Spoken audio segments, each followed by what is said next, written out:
बिस्मिल्लाहिर्रहमानिर्रहीम अस्सलामु अलैकुम। ईरान में करोड़ों लोगों ने सड़कों पर आकर एहतजाज करना शुरू कर दिया है और ईरानी हुकूमत की पॉलिसियों को उन्होंने सख्त तनकीद का निशाना बनाया है। देखें, आज़रबाईजान और आर्मीनिया के दरमियान जो जंग जारी है, इसमें रशिया, ईरान, तुर्की और इसराइल किसी न किसी तरह स्टेक होल्डर्स यानी हिस्सादार बन चुके हैं। अब खित्ते के अंदर बड़ी पेचीदा सूरत हाल है। ईरान रशिया को खुश करने के लिए आर्मीनिया की मदद कर रहा है, इसको हम फ़िलहाल बाद में डिस्कस करेंगे। बेसिकली इसराइल जंग में इस्तेमाल होने वाला सारे का सारा असलहा आज़रबाईजान को प्रोवाइड कर रहा है और इस पर एहतजाज करते हुए 17 सितंबर को आर्मीनिया ने अपना सफ़ीर इसराइल से वापस बुला लिया था। ये सारा मामला खुलकर उस वक़्त सामने आया जब आज़रबाईजान के कार्गो को रामन एयर बेस से जो इसराइल में है, इसको रडार के ज़रिए उड़ता हुआ देखा गया। वीडियोस के लिए लाइक कीजिए, शेयर कीजिए, सब्सक्राइब कीजिए और बेल आइकन को क्लिक कीजिए। अब इस सारे मामलात के अंदर देखें तो 2016 में इल्हाम अलीफ ने एक इंटरव्यू में बताया था कि उन्होंने इसराइल से 4.85 बिलियन डॉलर के डिफेंस इक्विपमेंट ख़रीदे हैं और आज की प्राइस में इसकी मालियत 4.1 बिलियन यूरोस बनती है, जो कि एक बहुत बड़ी असलहा डील थी। असल में जंग के अंदर जो सुसाइड नामी ड्रोन्स आज़रबाईजान ने इस्तेमाल किए हैं वो इसराइली मेड हैं। इफ्राहिम इम्बर जो कि इस वक्त यरूशलेम इंस्टीट्यूट के प्रेसिडेंट है, हाल के अंदर इनका बयान आया है कि उन्हें कोई परवाह नहीं कि लोग चाकू से लड़ें या पत्थर से लड़ें या वो असलहा इस्तेमाल करें। इनका मकसद सिर्फ़ एक ही है और वो ये है कि वो असलहा के अच्छे सप्लायर बने और उन्हें सिर्फ अपने कॉन्ट्रैक्ट से गर्ज है। मतलब ये कि इसराइल जो कि मुसलमानों का सबसे बड़ा दुश्मन समझा जाता है, वो जंग में मुस्लिम कंट्री यानी आज़रबाईजान को बिला तातुल असलहा फराहम करता रहेगा।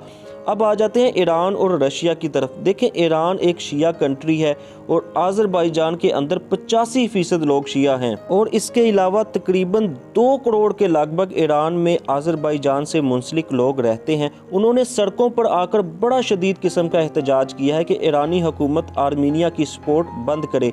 असल में ईरानी गवर्नमेंट ने 2015 के अंदर S-300 Russian missile defence system ख़रीदा था और अब इनकी डील फाइनल होने जा रही है S-400 के लिए। और शाम की लड़ाई में ईरान ने वहां से इसका तजर्बा भी ले लिया है कि इसको कैसे डील करना है, क्योंकि रशिया ने S-400 वहां पर इंस्टॉल किया था इसराइल और अमेरिका के ख़िलाफ़। और शाम के अंदर ईरान और रशिया इत्तेहादी थे और उन्होंने वहां पर मिलकर जंग की है।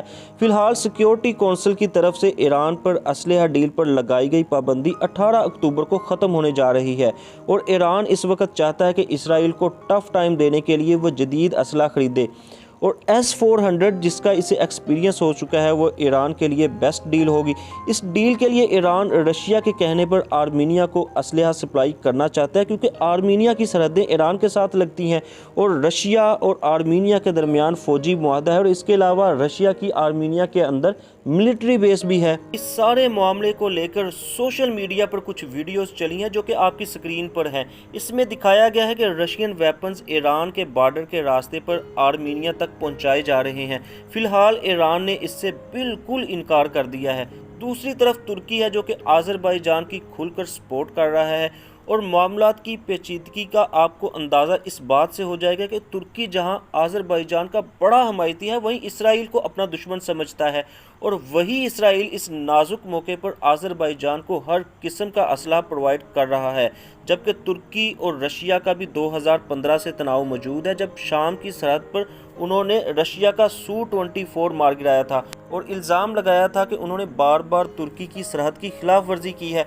रूस इस वक्त आर्मीनिया का बड़ा हिमायती है और अब कुल मिलाकर देखें तो मामलात बड़े संजीदा हैं। चाइना इस रीजन में अभी तक बिल्कुल खामोश बैठा है, क्योंकि चाइना अगर इस मामले में पड़ता है तो अमेरिका और इसराइल की चंगारी लगाने से मामलात बुरी तरह उलझ सकते हैं। और फिलहाल चाइना लद्दाख रीजन में मसरूफ़ है ताकि C-PAC को इंडिया और अमेरिका से मुकम्मल तौर पर क्लियर करवाया जाए। और दूसरी तरफ इसका अमेरिकी इंतखाबात पर फोकस है कि बैकडोर से रशिया और चाइना की कोशिश होगी कि जो बाइडन किसी भी तरह से वहां पर कामयाब हो जाएं, ताकि मिडल ईस्ट के अंदर इनकी पॉलिसीज़ चेंज हों और वहां पर चाइनीज़ कंपनीज़ अपनी इन्वेस्टमेंट लेकर जाएं। दूसरी तरफ ट्रंप भी इलेक्शन के वक्त इस तरह किसी भी मामले में उलझना नहीं चाहते और अपना भरपूर फोकस उन्होंने रखा हुआ है इलेक्शन को विन करने के लिए। फिलहाल ईरानी सदर की जिम्मेदारी बनती है कि वो किसी भी तरीके से तुर्की और रशियन प्रेसिडेंट को मुज़ाकरात की मेज़ पर लेकर आए और मामलात को ठंडा करे, ताकि ये जंग मज़ीद दूसरे ममालिक में ना फैले। अगर ये जंग मज़ीद फैल गई और तुर्की इसमें इन्वॉल्व हुआ तो रशिया भी इस जंग में डायरेक्ट कूद पड़ेगा और तुर्की की वजह से पाकिस्तान कभी भी चुप नहीं बैठेगा। ईरान रूस को सपोर्ट करेगा अपने मफादात के लिए।